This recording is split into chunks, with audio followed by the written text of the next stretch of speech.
Leaving a 5-star review doesn't summon any spirits, probably.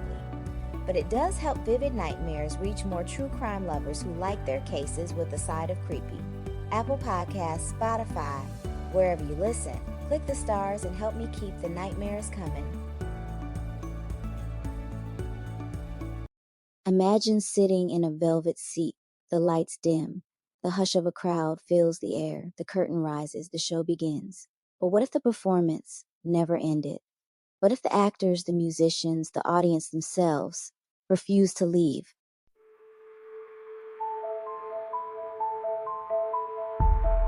When the lights go low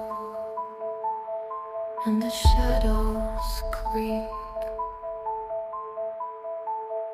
stories forgotten begin to speak. Whispers of truth, twisted with fear. You've entered the dark, you're already here. Vivid nightmares.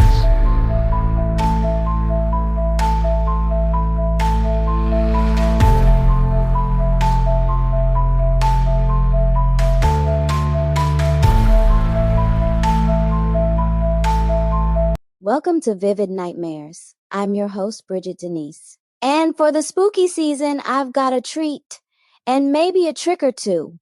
Every Thursday in October, I'll be dropping special haunted history episodes, along with our regular Friday true crime releases. That's 2 nights of nightmares a week just for you. Tonight, we're opening the doors to the grand theaters of the South, places of beauty, tragedy, and hauntings. Let's step inside where the performances never stop. The Dock Street Theater in Charleston, South Carolina is more than just a theater. It's a survivor. Originally built in 1736, it was one of America's very first theaters, meant to bring European-style performance to the colonies. Imagine powdered wigs, silk gowns, and society's elite crowding into wooden seats. But Charleston burned. Hurricanes hit, and the Dock Street transformed. At one point, it was the Planters Hotel, where wealthy men entertained themselves in ways best left in the shadows. Eventually, it was restored back into a theater. But with its long, scandalous history, it's no surprise that Dock Street is called one of the most haunted theaters in America. 2 spirits are said to walk its halls. Nettie Dickerson, a young woman rumored to be a prostitute, struck dead by lightning while standing on the hotel balcony. Today, theatergoers claim to see her wandering in a flaming red dress, her face glowing with an unnatural light. The preacher, an unknown man who delivers sermons to empty seats, his booming voice echoing after hours. Testimony from a theater staff said, "I was locking up one night, just me in the building. The stage lights cut out on their own. Then I heard it, a man's voice loud, shouting scripture from the balcony.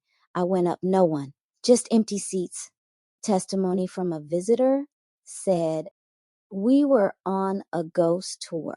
I looked up, and there was a woman in a bright red dress leaning against the balcony rail. The guide hadn't even mentioned Nettie yet, but when I pointed, she was gone." Dock Street was built on decadence and destruction, and maybe, just maybe, the people who lived and died inside it never gave up their stage. In 1927, the Saenger Theatre opened its doors in New Orleans. It was a movie palace, the kind of place that was designed to look like another world. Imagine sitting in a velvet seat while the ceiling above you shimmered with a painted night sky, complete with twinkling stars and drifting clouds. The Saenger was meant to be magic.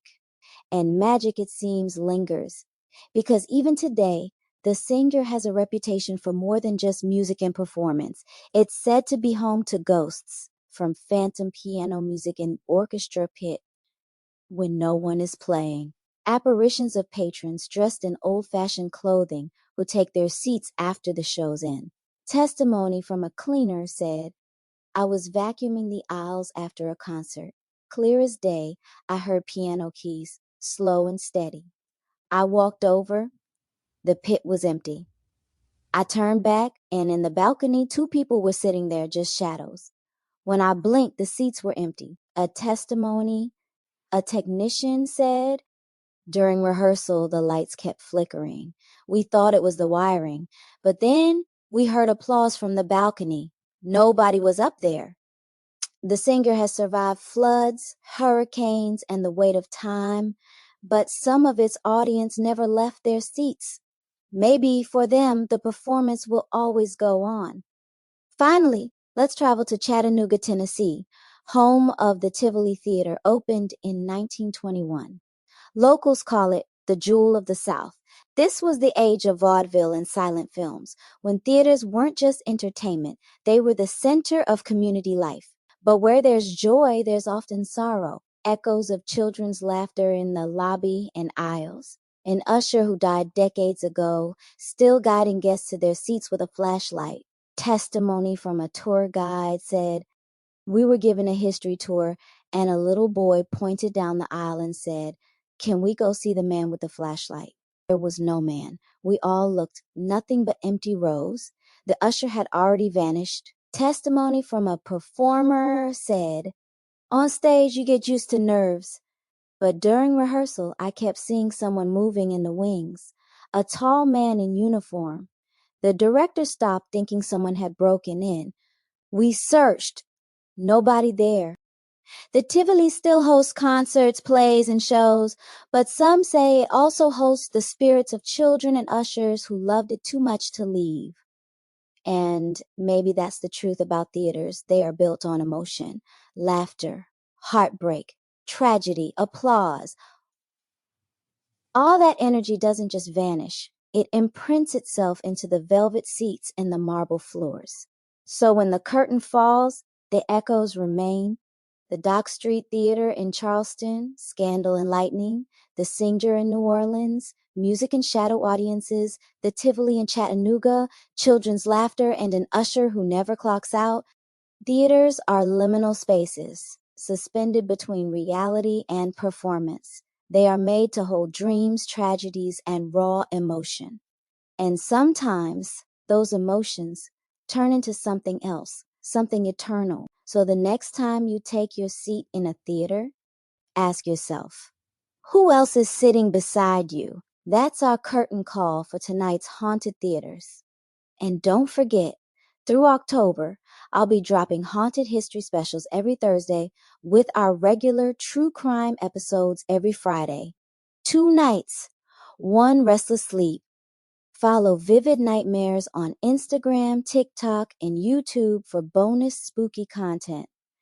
And tell me, have you ever heard footsteps in an empty theater or felt someone watching from the balcony? Hit follow so you don't miss next week's Phantoms in the Spotlight, the Orpheum in Memphis, the Paramount in Austin, and the Alabama Theater in Birmingham. Until then, sleep well if you can.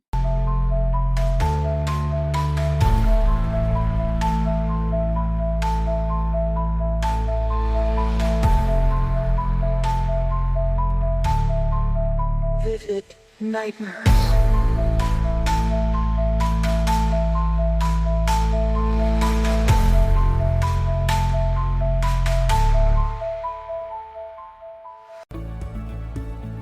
This show runs on coffee, research rabbit holes, and Southern ghost stories whispered in the dark. If you'd like to support Vivid Nightmares, consider leaving a rating and review on Spotify or Apple Podcasts. It really helps the show reach more listeners. And if you want even more haunted history and unsolved stories, visit our link in the show notes to grab bonus content and more. Thanks for helping keep the nightmares vivid